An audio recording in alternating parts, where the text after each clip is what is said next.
За баярлалаа гишүүдийн оройны амгалан айлтгая. Тэгээ юуны өмнө нэр дэвшиж засгийн газрын гишүүнээр томилогдож байгаа нийт хүмүүстээ баяр хүргэж амжилт хүсье. Гэхдээ та бүхэн захиж хэлэх зүйл байна. Хамгийн гол нь Монгол ардын намд энэ сууж байгаа 65 гишүүнд ард түмэн асар их итгэл найдвар хариуцлага хүлээлгэсэн.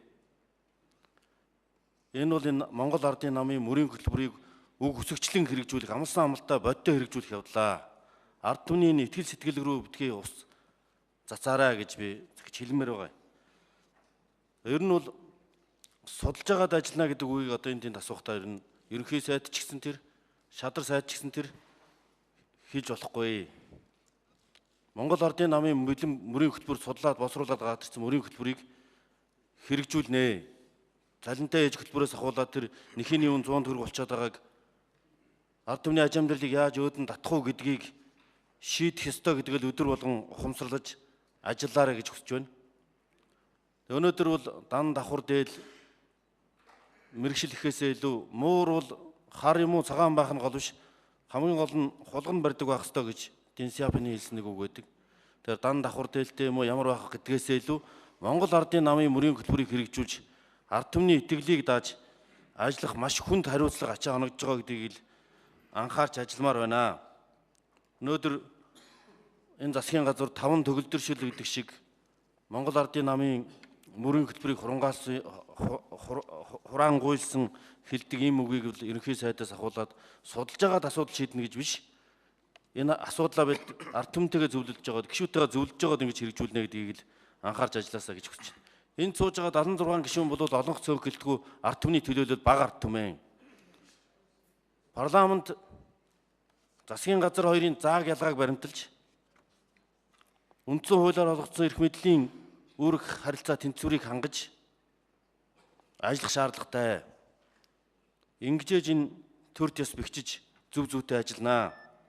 Ийм учраас мордохын хазгаа болж болохгүй.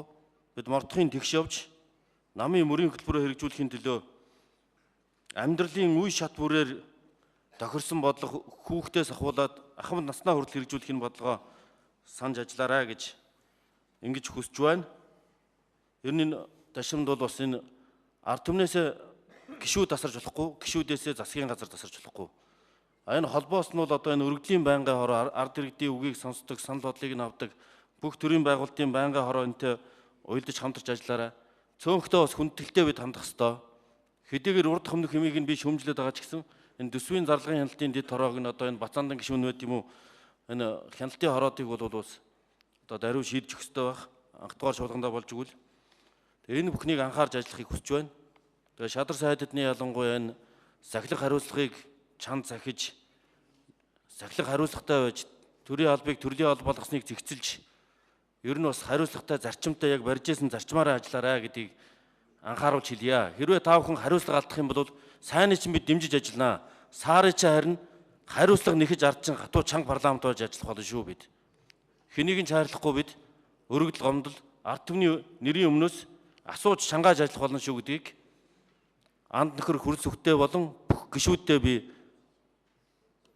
шударгаар хэлхийг хүсэж байна. Анхаарал тавьсанд баярлалаа.